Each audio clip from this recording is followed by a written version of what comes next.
Сайн байцгаана уу бүгдээрээ одоо бэхлэгдсэн хувьсагч болон мужид нэр өгөх талаар үзье. За бэхлэгдсэн хувьсагч гэж юу гэдэг нь тэгэхээр 3 төрлийн хувьсагч байгаа. Бэхлэгдсэн хувьсагч маань 3 төрөл. За нэгдүгээрт нүдэнд бэхлэгдсэн хувьсагч. Хувьсагчийг бэхлэхдээ долларын тэмдэг ашигладаг. A1 нүдэнд бэхлэе гэх юм бол A багны өмнө ус багны үсгийн өмнө долларын тэмдэг ахиад долларын тэмдэгээ тавилаа 1-ийн тоо.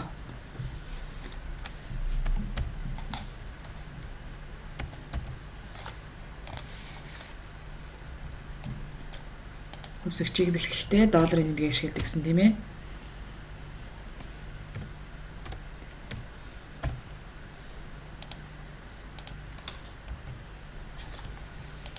За энэ бол нүдэнд бэхлэгдсэн хувьсагч.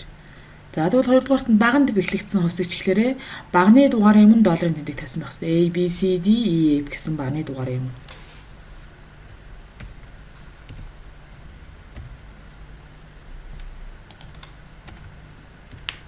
Энэ бол A гэсэн баганд бэхлэгдсэн хувьсагч. За тэгвэл мөрөнд бэхлэгдсэн хувьсагч маань мөрийн дугаараа өмнө долларын тэмдэг байна.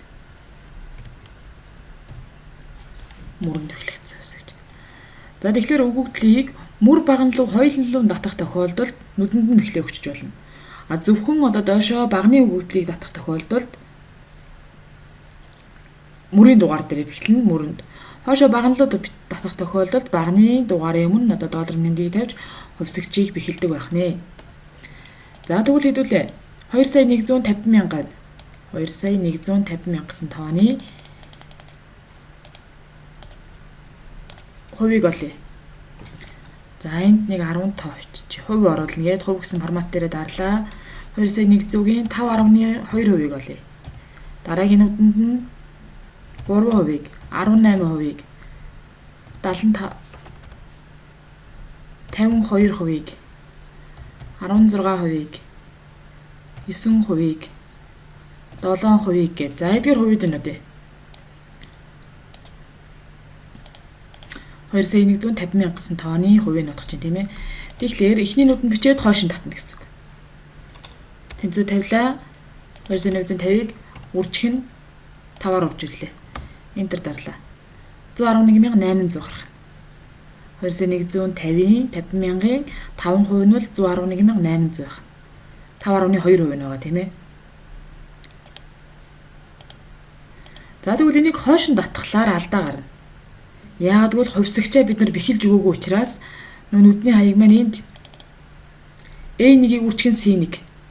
A1 дээр бидний 2,150,000 төгрөг байгаа тийм үү. Тэгэхээр бүх нүдэнд A1-ийг гаргахын тулд хоошоо B1, C1, D1 гэвцэн байгаа. Тэгэхээр нүүн хувьсагчаа бид нар хойшоогоо C, D, E, F, G гээд баган руу гүйлэхгүй тулд багандаа бэхэлж өгнө. Хувьсагчийг баган руу гүйлэхгүй тулд. За тэгэхээр энэ A баганд бэхэлж өгнө гэсэн үг байна. A гэсэн тооны өмнө долларын тэмдгээ бичиж өгч чинь ингээд A баган маань эндээ төгжигдэж гин гэсэн үг байна. Бэхлэгдэж гин гэсэн үг тийм ээ. За хойш нь татлаа.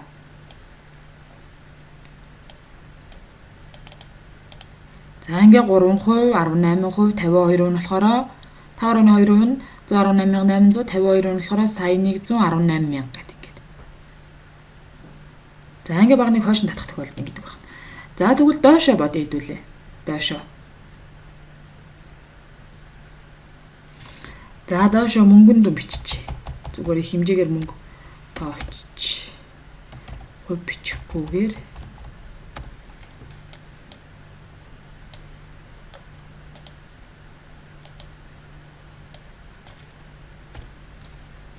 за эдгээр тооны үлдэгдэл эдгээр тооноос 2,150,000-ыг хасгаар хэд үлдэх вэ гэдгийг бодъё хэдүүлээ. 2,150,000-ыг хасглаар энд үлдэгдэл нь одоо энэ баганд хэд гарах нэ гэдгийг харъя.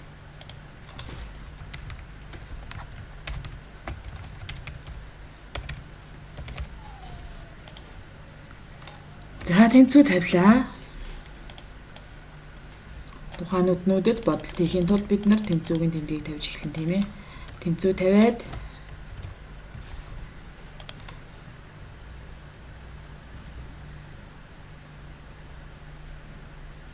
яйсан саяас хасах нь 2,150-ыг хаслаа. Энтер дарлаа. 86 сая 850 үлдчихэ. За энийг мөн доошоогоо ингээд одоо 10 20 100 мөр байгаа гэж одоо доош нь татлаа. Тэгэхээр бас алдаа үүсчихнэ. Ягаад гэвэл хувьсагчаа бид нар бэхэлж өгөөгүй. Нөгөө A1 гээд A1 гэсэн нүдээ бэхэлж өгөөгүй учраас. Тийм учраас доош нь татгаж байгаа тохиолдолд заавалжгүй хувьсагчийн бэхлэгийг олон мөр өгөгдөлд нэг мөр өгөгдлийг одоо хамтаар ашиглах байгаа тохиолдолд тогтмол нэг өгөгдлийг давхар ашиглах байгаа тохиолдолд за доошог болохоор энэ нөгөө агч байгаа тоо маань одоо харахаар A1 маань энэ түрүү багны төгсг нь өөрчлөгдөжсэн бол энэ доошоо явж байгаа учраас мөрийн дугаар A2, A3, A4 гэдэг ингээд энд өөрчлөгдөж явж байгаа хараад байгаарай. A5, A6 гэдэг ингээд явж байгаа. Тэгэхээр нөгөө агч байгаа мөрийн дугаар буюу нэгийн тооныхоо өмнө долларын тэмдгээ бичээд өгнө энд бид нар. Уртлын A4 баг нь бол 89 сая, 78 сая, 67 сая гэдээ өөрчлөгдөд явах хэрэгтэй. Тийм учраас тэнд бэхлэгээ хийхгүй. За ингээд очиж.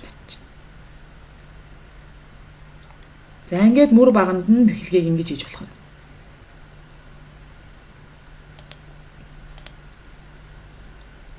За хэрвээ нүдэндээ бэхэлчин гэх юм бол хоошинч татсан өөрчлөгдөхгүй, доошоод татсан өөрчлөгдөхгүйгээр явна гэсэн үг байна.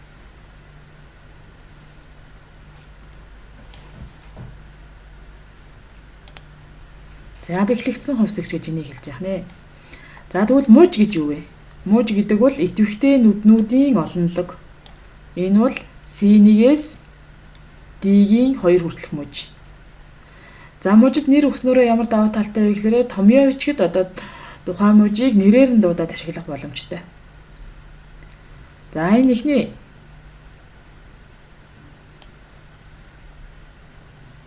энэ мужуудыг идэвхжүүлээд нэр өгье. Мужийн нэрийг name box цанхад өгж болно бас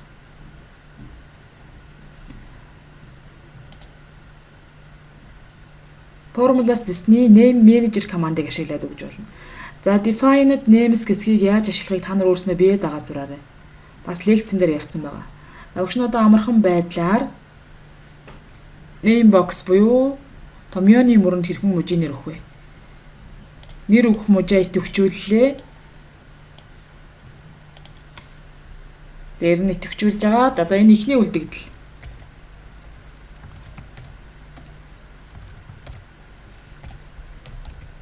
Ихний үлдэгдэл. За энэ яаж байгаа вэ гэхээр сая бид нар ихний үлдэгдэл гэдгийн доор за авцсан тий. За ингээд үлдгэсэн нэр өгч чинь энэ мужид. За тэгвэл энэ мужид эцсийн үлдэгдэл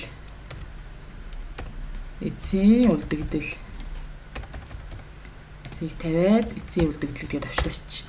За ийм хоёр муж өглөө. Эхний үлд, эцсийн үлд. Одоо эхний үлдэгдэл гэсэн мужийн нэрийг сонгохлоор тухайн мужууд маань идэвхжин эндээс. Харын сум дээр дарлаа, эцсийн үлд гэсэн муж дээр дарлаа, идэвхжлээ. За тэгвэл энэ нүдэнд одоо томьёо өчье. Тэнцүү дарал тавилаа. Саан пункцээр эхний үлдэгдэл гэсэн мужийн нийлбэрийг олъё. Саан пункцээр мужийн нэрийг бичлээ. Зэг гэхээр гараад ирж байгаа эхний үлд. Дээр нь 2 дарлаа.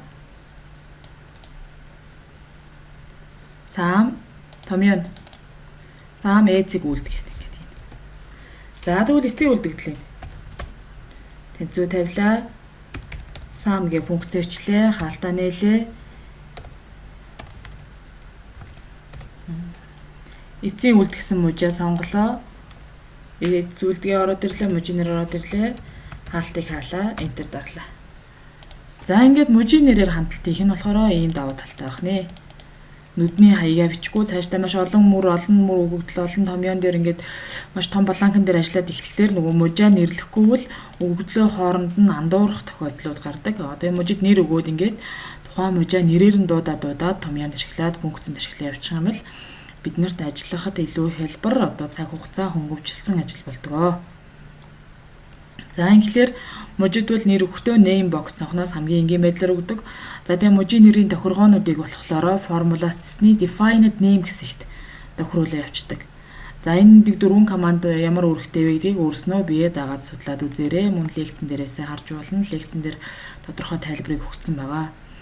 За бэхлэгдсэн хувьсгчид 3 төрөл байдаг. Нүдэнд бэхлэгдсэн хувьсгч, мөрөнд бэхлэгдсэн хувьсгч, баганд бэхлэгдсэн хувьсгч. Хувьсгчийг бэхлэхдээ бид бүхэн долларын тэмдгийг ашигладаг гэдгийг маш сайн санах хэрэгтэй. Долларын тэмдгийг болохоор shift дараа 4-ийн тон дээр дарахлаар долларын тэмдэг маань гарч ирдэг байгаа. За ингээд энэ удаагийн тайлбар хичээл боллоо.